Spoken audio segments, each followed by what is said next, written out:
Assalamualaikum warahmatullahi wabarakatuh. Saya Mulia Rahmawati dari RA3 Manajemen semester 5 Universitas Bhimagraha. Video ini saya buat untuk memenuhi tugas ujian akhir semester 5 dari mata kuliah Bisnis Internasional yang diampu oleh Ibu Adisya Mayandara SPD MM. Nah, dalam video ini saya akan memaparkan penjelasan infografis tentang bisnis internasional, dan juga beberapa materi yang telah didapat selama kuliah berlangsung di mata kuliah Bisnis Internasional. Bisnis internasional ini merupakan bisnis yang kegiatan-kegiatannya melewati batas-batas negara. Definisi ini mencakup perdagangan internasional, pemanufakturan di luar negeri, serta industri jasa seperti transportasi, pariwisata, perbankan, periklanan, konstruksi, perdagangan eceran, perdagangan besar, dan komunikasi massa. Bisnis internasional melibatkan transaksi barang dan jasa lintas batas antara dua negara atau lebih, serta transaksi sumber daya ekonomi seperti modal, keterampilan, dan orang untuk tujuan produksi internasional barang dan jasa fisik seperti keuangan, perbankan, asuransi, dan konstruksi. Dalam bisnis internasional, terdapat berbagai hambatan yang perlu dihadapi seperti hambatan perdagangan dan tarif bea masuk, perbedaan bahasa, sosial, adat istiadat, politik, dan hukum antar negara. Namun, memahami tipe, karakter, regulasi, dan strategi bisnis internasional dapat membantu individu untuk lebih siap berkarir sebagai profesional di bidang tersebut. Bisnis internasional juga melibatkan kegiatan tukar-menukar barang dan jasa antara wilayah, serta transaksi produk dan servis antar negara yang bertujuan untuk mendapatkan keuntungan. Bisnis internasional merupakan kegiatan bisnis yang dilakukan melewati batas-batas suatu negara untuk menyediakan segala sumber daya yang dibutuhkan masyarakat.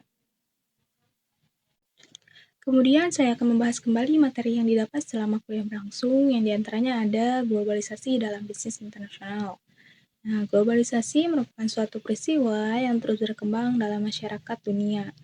Globalisasi sudah menjadi fenomena yang paling penting di dunia saat ini.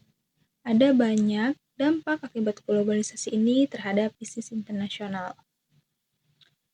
Bisnis internasional saat ini telah banyak berkembang akibat pengaruh dari globalisasi, sehingga banyak juga para ahli meyakini bahwa semua orang sedang hidup di era globalisasi. Menurut pendapat Griffin and Tsai, globalisasi atau globalization dapat diartikan sebagai proses integrasi internasional yang terjadi karena pertukaran pandangan dunia, produk, pemikiran, dan aspek-aspek kebudayaan lainnya.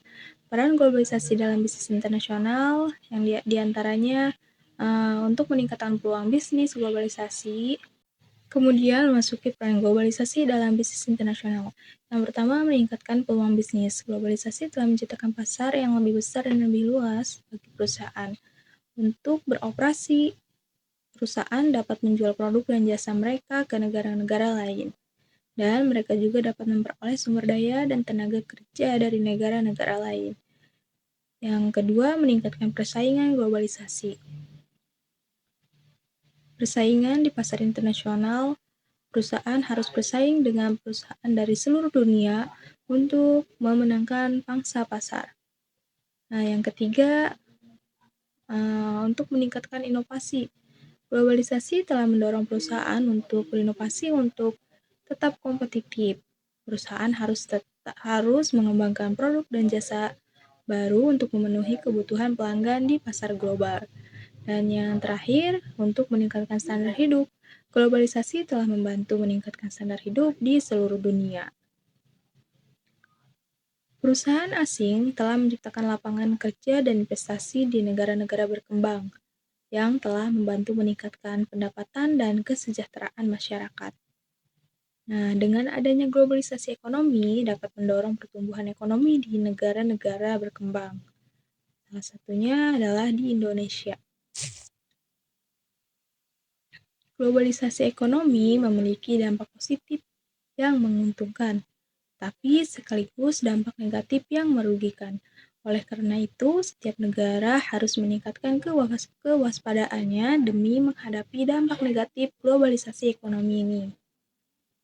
Ada beberapa dampak positif globalisasi ekonomi, yaitu pertumbuhan ekonomi, kesejahteraan tenaga kerja, terciptanya bisnis e-commerce, peningkatan nilai ekspor dan impor, dan masih banyak yang lainnya.